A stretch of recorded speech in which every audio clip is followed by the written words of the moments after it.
एक समद्विबाहु समकोण त्रिभुज का मतलब क्या हुआ, पहले इसके बारे में हम लोग विशेष रूप से समझ लेंगे, उसके बाद हम लोग आगे बढ़ेंगे। देखिए, एक होता है आपका समकोण त्रिभुज, एक होता है समद्विबाहु समकोण त्रिभुज। तो समद्विबाहु समकोण त्रिभुज में क्या होती है, दो भुजाएं आपस में बराबर होती है। क्या होती है भाई, बराबर होती है, ठीक है। और इस ट्रायंगल का नाम है ABC, ABC, ठीक है। चूंकि इसमें एंगल सी का वैल्यू जो है 90 डिग्री के बराबर दिया गया है, तो हम एंगल सी को यहाँ पे लिख देंगे, ठीक है।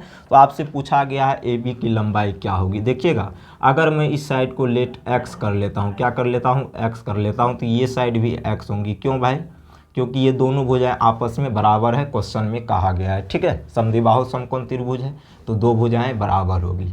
अगर ये x और ये x, अगर मुझे AB का वैल्यू निकालना हो, किसका वैल्यू निकालना हो, AB का, तो AB यहाँ पे क्या है, 90 डिग्री के सामने वाली तो करनी होती है, तो मतलब लंब स्क्वायर जोड़ आधार स्क्वायर, मतलब AC का स्क्वायर प्लस में किसका होगा, BC का स्क्वायर, यही होगा। आप कहेंगे सर बिल्कुल, ठीक है। तो यहाँ से क्या हो जाएंगे आपके, आराम से समझिएगा। AC का वैल्यू कितना है भाई, x, तो x का स्क्वायर, फिर प्लस BC का वैल्यू कितना है, x, तो x का स्क्वायर। तो यहाँ से हो जाएंगे कितने, √2x स्क्वायर, यही होंगे। आप कहेंगे सर बिल्कुल होंगे। तो यहाँ से भाई हो जाएगा आपका √2x, काहे कि दो स्क्वायर है रूट के अंदर, तो एगो x बाहर हो जाएगा, ठीक है। तो √2x आ गया, किसका वैल्यू, AB का वैल्यू, किसका वैल्यू, √2x, ठीक है। AB का वैल्यू कितना आया, √2x। लेकिन ऑप्शन में आपको इस टाइप में आंसर नहीं दिया गया है, ठीक है। तो हम उस टाइप में कन्वर्ट करेंगे। अच्छा, इसको तो मैं ये भी लिख सकता हूँ, √2 और x की जगह क्या लिख सकता हूँ, AC, ठीक है। यहाँ से ये क्या हो जाएंगे, √2AC लिख सकता हूँ। आप कहेंगे सर बिल्कुल। तो अगर इस टाइप में ऑप्शन आपका दिया होगा तो आंसर यही होगा। लेकिन इसके जगह आपको BC भी हो सकता है। क्यों, क्योंकि देखिएगा, √2 यहाँ पे x की जगह हम BC भी लिख सकते हैं। क्या लिख सकते हैं, BC। क्यों कहिएगा सर, क्यों, तो x के जगह चूंकि ये दोनों लेंथ बराबर है, अगर ऑप्शन में √2AC है तो ये टिक करेंगे, अगर √2BC है तो ये टिक करेंगे। अगर BC के फॉर्मेट में आंसर दिया हुआ है तो BC वाला टिक कर देंगे, अगर AC के फॉर्मेट में आंसर दिया हुआ है तो AC वाला टिक करेंगे, ठीक है। तो यही रहा इस क्वेश्चन का लॉजिक, ठीक है। अब हम लोग बढ़ते हैं क्वेश्चन नंबर 12 की तरफ। आराम से समझिएगा, कहीं भी कोई प्रॉब्लम नहीं होगी, ठीक है। अब देखिएगा सर, क्वेश्चन नंबर 12 में क्या कहा गया है। ये वो सभी क्वेश्चंस है जो आपके एग्जाम में पूछे जाते हैं इसी पैटर्न पे, ठीक है। अगला क्वेश्चन ये रहा आपके स्क्रीन पे, क्वेश्चन नंबर 12। क्वेश्चन नंबर 12 में बोला गया एक त्रिभुज है। क्या है भाई, एक त्रिभुज है। त्रिभुज का नाम है ABC। क्या है भाई, AB और C, AB और C, ये आपका ट्रायंगल है, ठीक है। और इसमें बोला गया DE पैरेलल है, मतलब यहाँ पे DE है और ये पैरेलल है किसके भाई, BC की। ये दोनों रेखाएं आपस में क्या है, पैरेलल है, ठीक है। और AD/DB, मतलब AD/DB का वैल्यू आपको दिया गया है। AD और बट्टे में किसका भाई, DB का। तो AD/DB दिया गया है 5/3, कितना दिया गया, 5। तो AD का वैल्यू 5 यूनिट हो जाएगा और DB का वैल्यू 3 यूनिट, ठीक है यहाँ तक। अब ठीक है, आपको AE/AC का वैल्यू पूछा गया। किसका पूछा गया, AE/AC का, ठीक है। आराम से समझिएगा।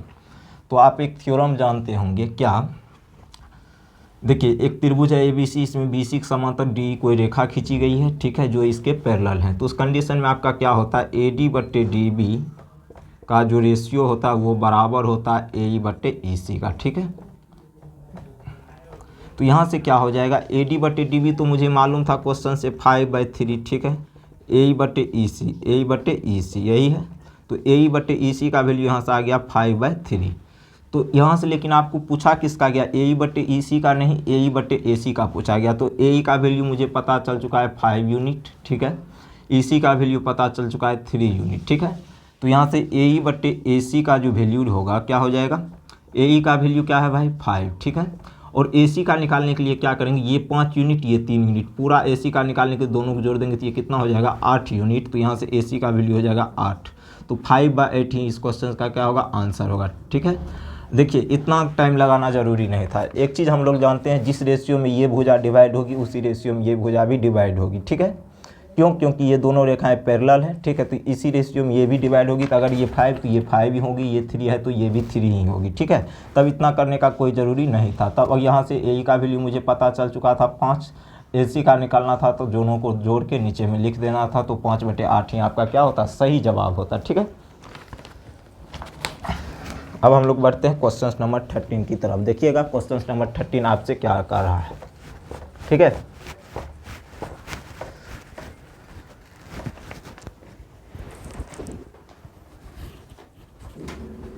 क्वेश्चन नंबर 13 में कहा गया है, आराम से समझिएगा।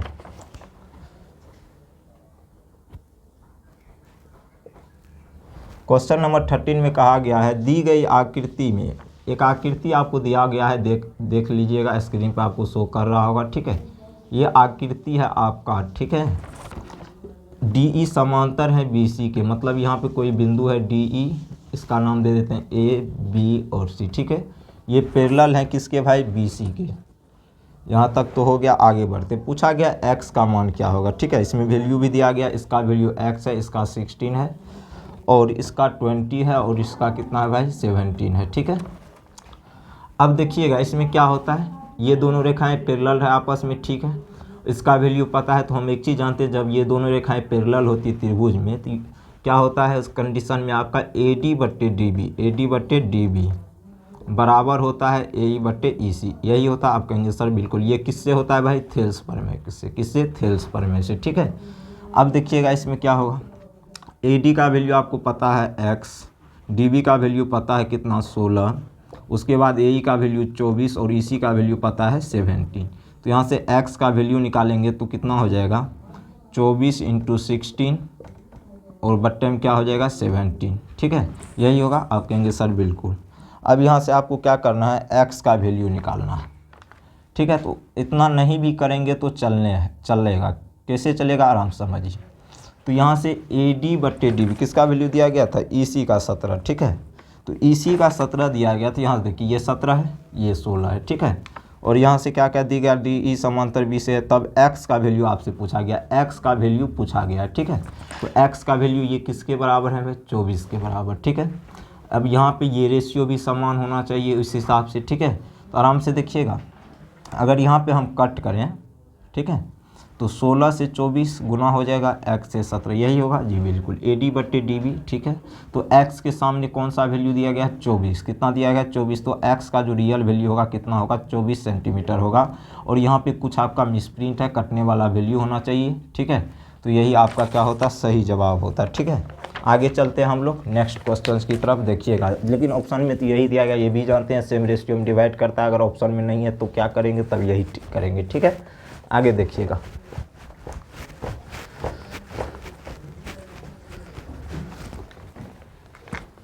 क्वेश्चन नंबर 14 ये रहा आपके स्क्रीन पे।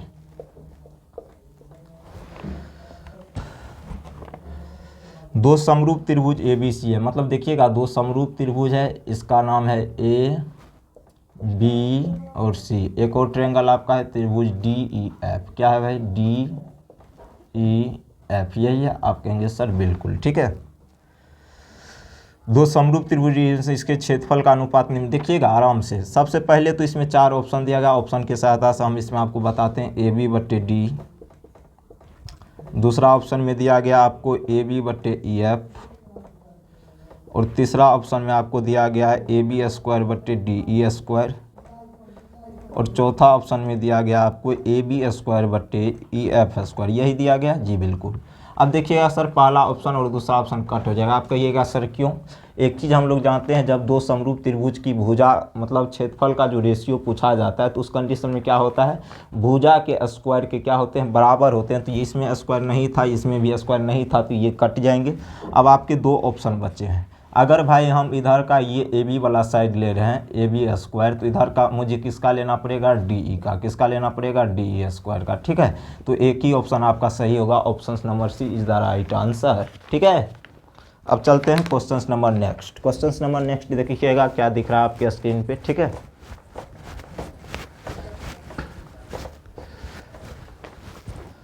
Question number next, question number 15 number question में क्या बोल रहा है, देखिए। एक समबाहु त्रिभुज ABC की भुजा 10 सेंटीमीटर है। एक समबाहु त्रिभुज है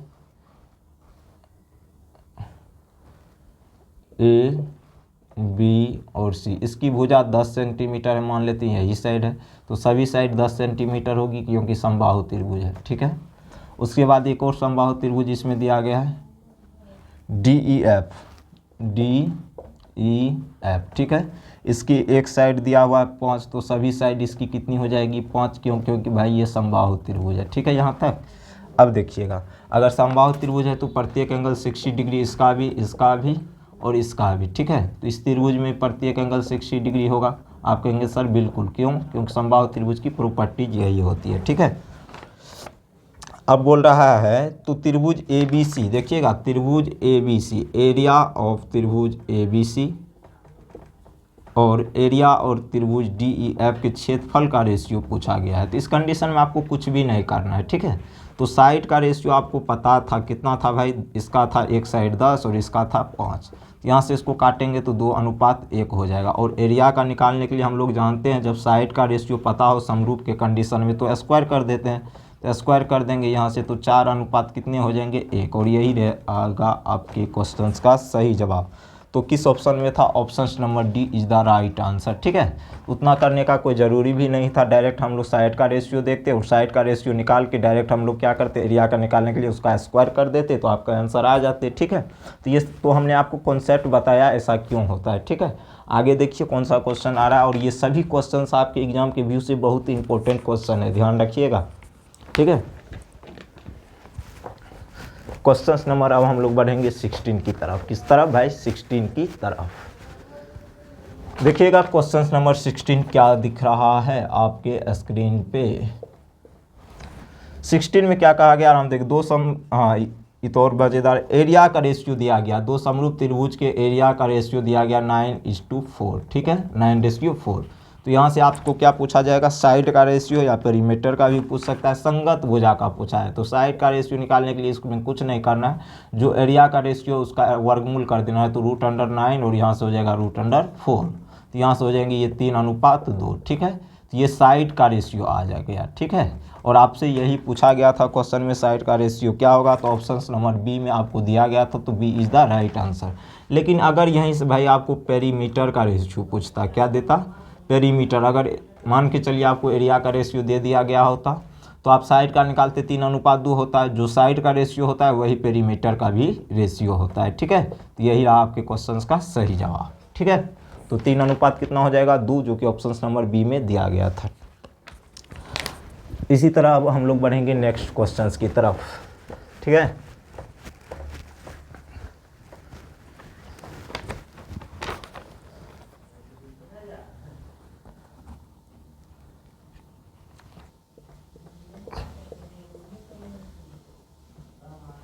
क्वेश्चन नंबर 17 में देखिएगा क्या बोला गया, दो समरूप त्रिभुज की भुजाएं 1:, मतलब साइड का रेशियो इसमें दिया गया, दो समरूप त्रिभुज है, साइड का रेशियो 1:2, ठीक है।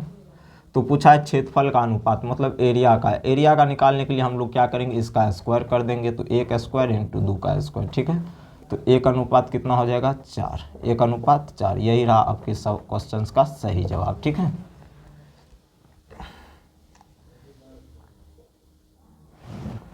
क्वेश्चन नंबर 70 का आंसर ये हो जाएगा, ठीक है। अब हम लोग बढ़ेंगे क्वेश्चन नंबर 18 की तरफ, देखिएगा आराम से। Question number 18, question number 18, question number 18 में क्या कहा गया, आराम से देखिएगा। समबाहु त्रिभुज ABC, एक समबाहु त्रिभुज आपको दिया गया है ABC, नाम दे दिया गया है A, B और C, यही है। और AD लंब है BC पर, यहाँ से AD लंब है BC पे, आराम से ध्यान रखिएगा। अगर मैं इस पूरे साइड को मान लेता हूँ 1 यूनिट, तो ये साइड भी आपकी 1 यूनिट होगी और ये साइड भी कितना होगी 1 यूनिट होगी। आप कहेंगे सर बिल्कुल, क्यों? समबाहु त्रिभुज की सभी भुजाएं बराबर। आपका मन है 2 यूनिट मानने के लिए तो मान सकते हैं, कोई प्रॉब्लम नहीं है। और एक चीज़ और विशेष रूप से आप लोग ध्यान देंगे, जब भी हम समबाहु त्रिभुज में लंब डालते हैं, जिस भुजा पे लंब डालते हैं दोनों भुजा को बराबर भागों में क्या करती है, डिवाइड करती है। तो मतलब अगर ये पूरा 1 है तो ये 1/2 होगा और ये भी कितना होगा 1/2 होगा, ठीक है। अब ये 90 डिग्री का एंगल बना रहा है। आप कहेंगे सर बिल्कुल। आपसे क्या पूछा गया है भाई? पूछा गया है AB² बट्टे AD² का वैल्यू किसके बराबर होंगे। तो आप लोग एक चीज़ अच्छी तरह नोटिस कर होंगे, ये अगर 90 डिग्री का एंगल है तो ये ट्रायंगल आपका समकोण त्रिभुज है। आप कहेंगे सर बिल्कुल है। 90 डिग्री के सामने वाली भुजा क्या होती है? कर्ण होती है। अगर मुझे यहाँ से AD का वैल्यू निकालना हो, किसका निकालना हो? AD का, तो क्या करेंगे 1 का स्क्वायर माइनस क्या करेंगे इसका नाम डी है, तो ये डी सी का स्क्वायर घटा देंगे, मतलब 1/2 का स्क्वायर इसमें से घटा देंगे, तो यहाँ से कि कितने हो जाएंगे 1 - 1/4, मतलब ये हो जाएंगे कितने आपके √3/2, √3 ये कितने हो जाएंगे 2 हो जाएंगे। आप कहेंगे बिल्कुल।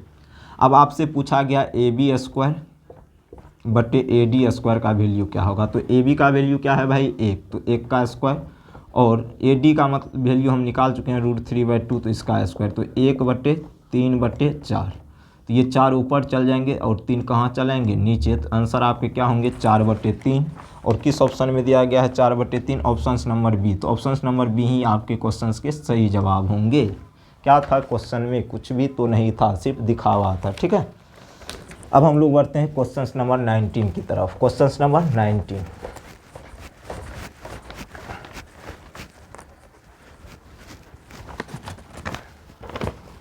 क्वेश्चन नंबर 19, ठीक है।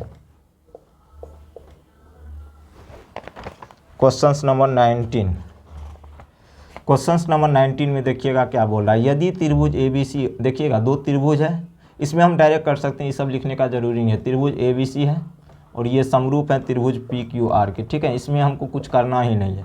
एंगल A का वैल्यू 47 डिग्री है और एंगल B का वैल्यू किसके बराबर है 73 डिग्री के बराबर, और आपसे एंगल C का वैल्यू पूछा गया, तो इसमें हम आसानी से निकाल लेंगे एंगल C का वैल्यू।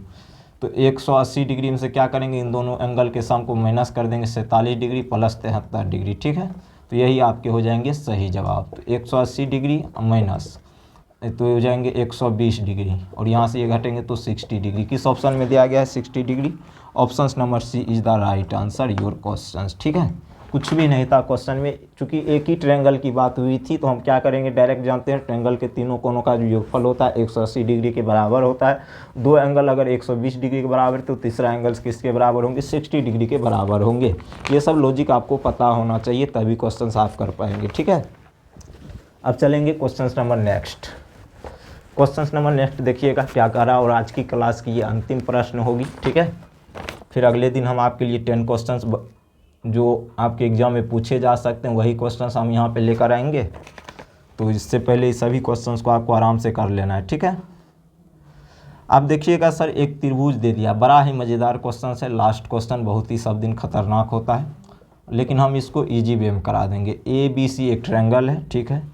AD लंब है BC पर, AD लंब है किस पे BC पे, और AD बराबर है BD के। AD जो है ये बराबर है किसके भाई BD के, और AD बराबर BD बराबर 8, ये इसका वैल्यू दिया गया 8 सेंटीमीटर, और AD का भी वैल्यू दिया गया 8 सेंटीमीटर, ठीक है।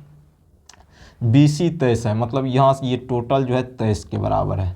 अगर आराम से समझिएगा, ये लंब डालने का मतलब ये नहीं है कि दोनों साइड को बराबर भागों में विभाजित करेगी। ये समबाहु त्रिभुज में होता है और समद्विबाहु त्रिभुज में ही केवल होता है, ठीक है, ध्यान रखिएगा। तो यहाँ पे तो नहीं बोला गया कौन सा ट्रायंगल है, तो नहीं पता। तो अगर ये 8 है, ये पूरा टोटल 23 यूनिट है, ये इसमें 8 हो गया, तो यहाँ से ये कितने बचेंगे 15। आप कहेंगे सर बिल्कुल बचेंगे, ठीक है। और पूछा किसका वैल्यू गया है, तो AC का वैल्यू पूछा गया है। तो AC का वैल्यू आपसे पूछा गया है, इसका वैल्यू मान लेते हैं अभी x है, तो ये 90 डिग्री, तो ये कौन सा ट्रायंगल बनेगा भाई समकोण त्रिभुज। और समकोण त्रिभुज 90 डिग्री के सामने क्या होती है कर्ण, तो मतलब ये कर्ण का वैल्यू आपसे पूछा गया है। तो कर्ण मतलब AC का निकालने का हम क्या करेंगे √ लंब स्क्वायर प्लस आधार स्क्वायर। तो लंब ये हो जाएगा, आधार ये हो जाएगा, चाहे इसको आधार इसको लंब बोल सकते हैं, उससे कोई परेशानी नहीं होने वाली है। तो 8 का स्क्वायर प्लस क्या हो जाएगा 15 का स्क्वायर, तो 8 का स्क्वायर होता है 64, 15 का स्क्वायर होता है 225, तो यहाँ से करेंगे तो 289, √289, और यहाँ से हो जाएंगे 17 सेंटीमीटर। तो और किस ऑप्शन में दिया गया था 17 centimetre, option number B is the right answer, option number B is the right answer. समझिएगा कैसे क्या, देखिए ये पूरा आपको 23 यूनिट क्वेश्चन है, और इसका वैल्यू 8 सेंटीमीटर दिया गया है। अगर 23 में से 8 ये हो गया, तो शेष जो बचेंगे यही होंगे 15 सेंटीमीटर, ठीक है। और इसका वैल्यू 8 क्वेश्चन से दिया गया था। अगर हम इस ट्रायंगल की बात करें, इस ट्रायंगल की, ठीक है, तो इस ट्रायंगल में देखिए ये 8 हो गया, ये 15 हो गया, और यहाँ से ये इसका वैल्यू आपको AC का निकालना था, ठीक है। तो AC का निकालने के लिए क्या कीजिएगा, कर्ण का निकालना है, तो √ लंब स्क्वायर प्लस आधार स्क्वायर कर देंगे, तो यहाँ से कर्ण का वैल्यू आ जाएगा, मतलब AC का वैल्यू आ जाएगा कितना 17 सेंटीमीटर, जो कि ऑप्शन नंबर बी में दिया गया था, ठीक है। तो आज की क्लास आपकी यहीं समाप्त होती है। उम्मीद करते हैं आज की क्लास आपको पसंद आई होगी, ठीक है। बाय बाय, आज के लिए इतना ही। जय हिंद, जय भारत।